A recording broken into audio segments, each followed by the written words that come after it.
And what's up again mga karapsa? And it's your boy again, Bob Cooks. Papakita ko sa inyo kung paano naging ganito at ganito ang senaryo. So kwento ko muna ang kaganapan bago mangyaring food trip namin. Iyan ang mga immersion students namin. Ang sisipag, grabe. Lalo na tong si Boy Branson. Blacked Duck. At ang tandem niyang si Boy Bagsik. Bangbros.com. And syempre, hindi magpapahuli ng buhay itong si Loverboy. Oh ayan, kitang-kita nyo naman, lahat busy. Syempre, maliban na naman sa akin. Hehe. What up, Chef Boy Boy? Mukhang malalim na naman ang iniisip mo ha. Lah, ano nangyari sa'yo Beyong? Mukhang nabugbog burn na ka na naman ha. Sabi sa'yo huwag ka magpapahuli.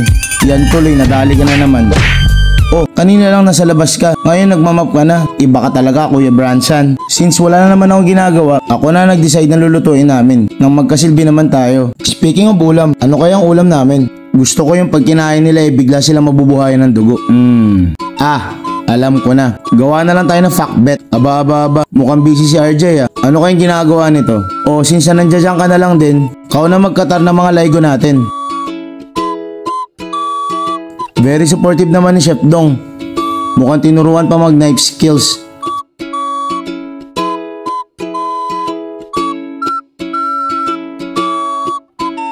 Aba, tumutulong na din. Tignan ninyo si Chef Dong. Kakamadali. Wala pang ginamit na chopping board.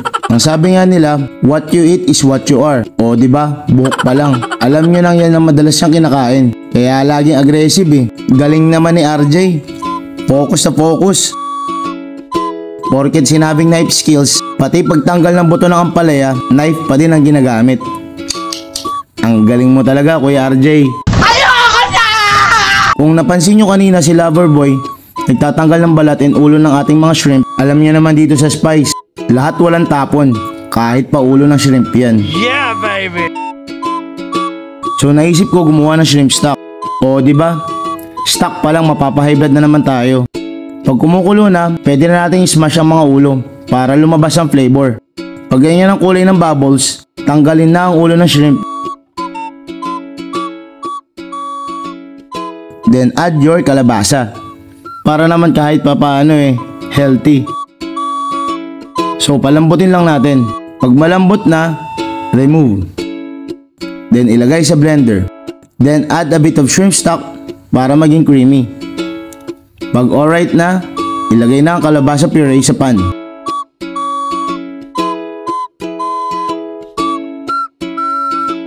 Then add your coconut milk.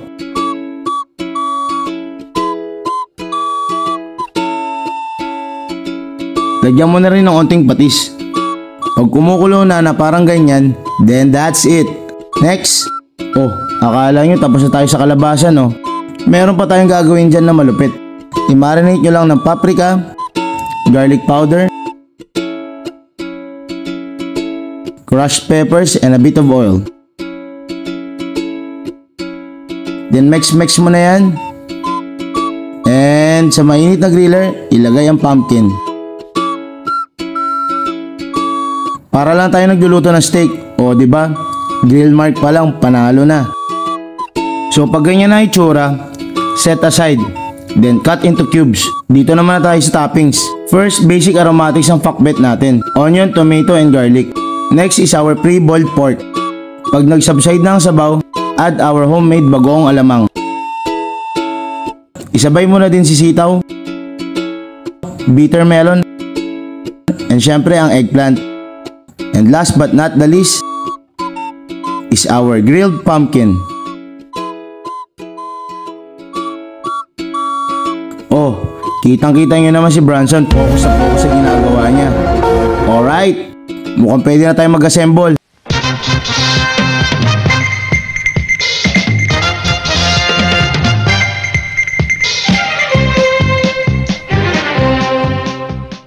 Oh, diba? Itsura pa lang, mapapa-vault in ka na talaga dito. And there you have it, my very own fact bet. Pero una sa lahat, tayo muna humusga ng lasa.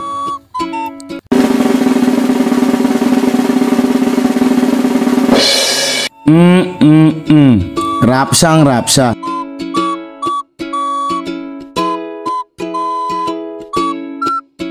O di ba? Kitang-kita niyo naman si Loverboy.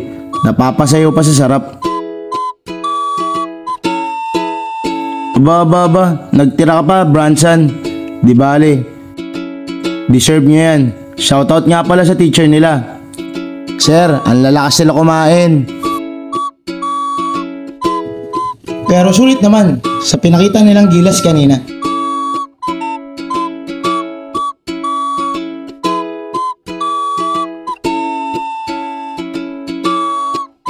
Malalaman natin kung talagang approve ang fakbet natin.